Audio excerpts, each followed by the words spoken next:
दोस्तों, नीतीश कुमार, अमित शाह और दिल्ली की सीएम रेखा गुप्ता के बाद में अब मनोज तिवारी, जो कि रिंकिया के पापा के नाम से फेमस हैं, अब उनके रोड शो के दौरान आरजेडी जिंदाबाद के नारे लगते हैं। पूरा मामला क्या है, इसी पर बातचीत करने के लिए हमारे साथ में युवा पत्रकार हैं नितिन जी। नितिन जी, ये जो वीडियोस वायरल हो रहे हैं, एक वीडियो नहीं है, कई वीडियोस वायरल हो रहे हैं, मनोज तिवारी के रोड शो के वीडियोस हैं जिसमें आरजेडी जिंदाबाद, लालू यादव जिंदाबाद, तमाम सारे ऐसे वीडियोस वायरल हो रहे हैं। क्या मामला है, पूरी बात बताइए। हमने आपसे पहले ही कहा था, जब जितना चुनाव नजदीक आता जाएगा उतनी इनकी बेइज्जती और बढ़ती जाएगी। हाँ। आपने देखा, एक हम वीडियो देख रहे थे, वीडियो देख के तो हमारा सर चकरा गया। अच्छा। मैंने देखा वो लोग चिढ़ा रहे हैं, ए मनोज भैया, आरजेडी जिंदाबाद। आप सोचिए, इतनी बेइज्जती तो किसी की नहीं होती जितनी मनोज तिवारी की बेइज्जती हो रही है।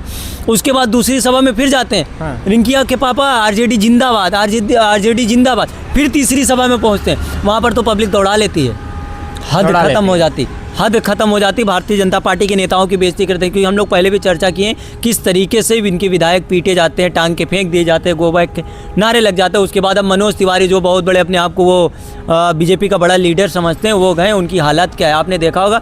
हमने बताया था, अमित शाह की रैली थी, तब वहाँ लालू यादव जिंदा की बात के लगते थे, यहाँ सीधे लग जाते हैं आरजेडी जिंदाबाद। लेकिन सबसे ज़्यादा यहाँ ट्विस्ट कब आता पता है, जो जिंदाबाद करते हैं उनके ऊपर FIR कर दी जाती है। हाँ। सबसे बड़ी बात है, उनके ऊपर FIR होती है। पुलिस इतनी मुस्तैदी से उनको गिरफ्तार कर लेती। अब सोचिए, जो गोली मार देता, हत्या कर देता, उसकी हफ्तों में गिरफ्तारी नहीं हो पाती, FIR नहीं कर पाती पुलिस। और उसके बाद जो जिंदाबाद नारे लगा लेते हैं, उनके ऊपर FIR कर दीजिए। सोचिए, ये पुलिस है या भारतीय जनता पार्टी के कार्यकर्ता बन गई पुलिस बिहार की। मैं आपसे कहना चाहूँगा कि चाहे यूपी की पुलिस हो या बिहार की पुलिस हो, या भाजपा के कार्यकर्ता बन के काम कर रहे। सुशासन की सरकार है महाराज, क्या आप बात कर रहे हैं? सुशासन में क्या हम अपने मेरा जिसे मैं पसंद करता हूँ उसके जिंदाबाद नहीं कर सकता हूँ? सुशासन में नहीं करता। उनकी रैली में जाने की मैं एक पत्रकार के हैसियत से मैं ये कहता जा रहा हूँ कि लोकतंत्र है, ये आज़ाद देश का आज़ाद नागरिक, हर आदमी का अधिकार है, किसी की भी जिम्मेदारी जिंदाबाद के नारे लगा सकता। उनको पसंद आया, उन्होंने आरजेडी के जिंदाबाद लगाते। हाँ। क्या मोदी जिंदाबाद, मनोज तिवारी जिंदाबाद लगा? हाँ। मनोज तिवारी ने बिहार को क्या दे दिया है?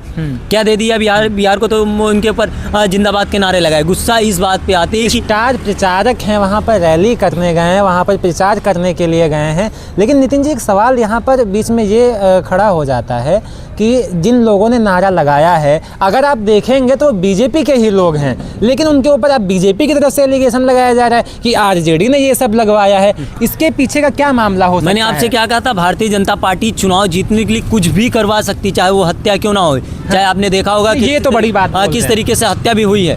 ये भी चुनाव जीतने के लिए हुआ, क्योंकि वो भी भाजपा समर्थित प्रत्याशी थे। हाँ। और दूसरी चीज़, अब यहाँ से अंदाज़ा लगा लीजिए, भाजपा अपने कार्यकर्ताओं को FIR करवाकर पुलिस के गिरफ्तारी करवा लेती। सोच लीजिए भाजपा की मानसिकता कितनी गिर चुकी है। हाँ। सत्ता पाने के लिए वो कुछ भी कर सकते हैं। जैसे हमें याद होगा, हम लोगों ने किताबों में पढ़ा हिटलर का दौर। हाँ। हिटलर शाही थी। हाँ। वही क्या भारतीय जनता पार्टी लागू करना चाहती? चाहे वो बिहार और हर जगह ये लागू हो रहा था।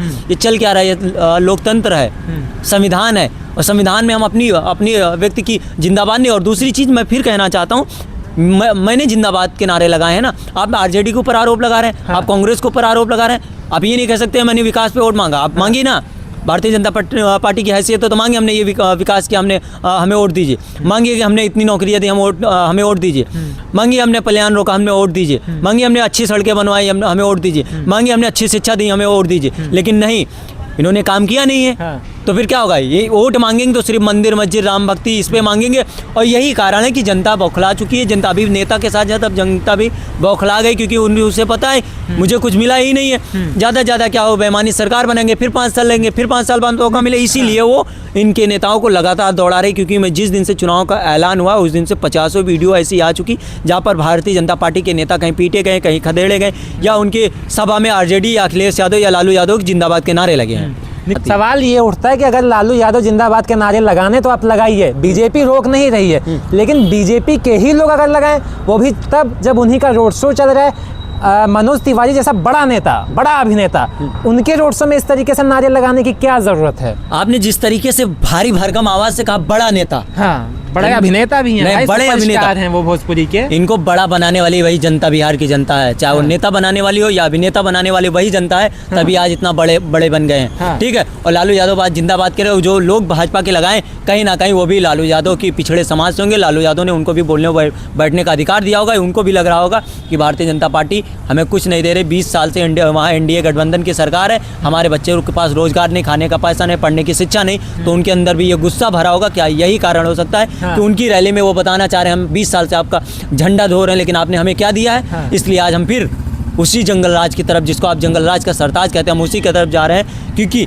उसी जंगल राज के सरताज में हमें बैठने का अधिकार मिलता था, अच्छी शिक्षा की बात होती थी, रोजगार की बात होती हाँ। थी। कुल मिलाकर के अगर हम बात करें तो वो जो नाराज़गी है उसको देखते हुए वहाँ के लोगों ने इस तरह की मतलब कि नारेबाजी कर दी, उन्हीं के लोगों ने। वही चीज ना, जनता बीजेपी के खिलाफ उतर चुकी। हाँ। सोच लीजिए, जनता बीजेपी के खिलाफ उतर चुकी। अगर जनता जब उतरती है ना, हाँ। तो सिंहासन डोल जाता है।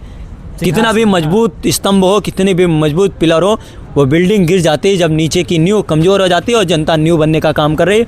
और अब की बात, ये नींव जब धराशायी होगी ना, तो सरकार कहीं बचने वाली नहीं, बिल्डिंग ऑटोमेटिक गिर जाएगी। क्या बात कर रहे हैं नितिन जी। तो हमारे साथ में नितिन जी थे, युवा पत्रकार हैं। आपको बता दें दोस्तों, पीडीएन नितिन का यूट्यूब चैनल है।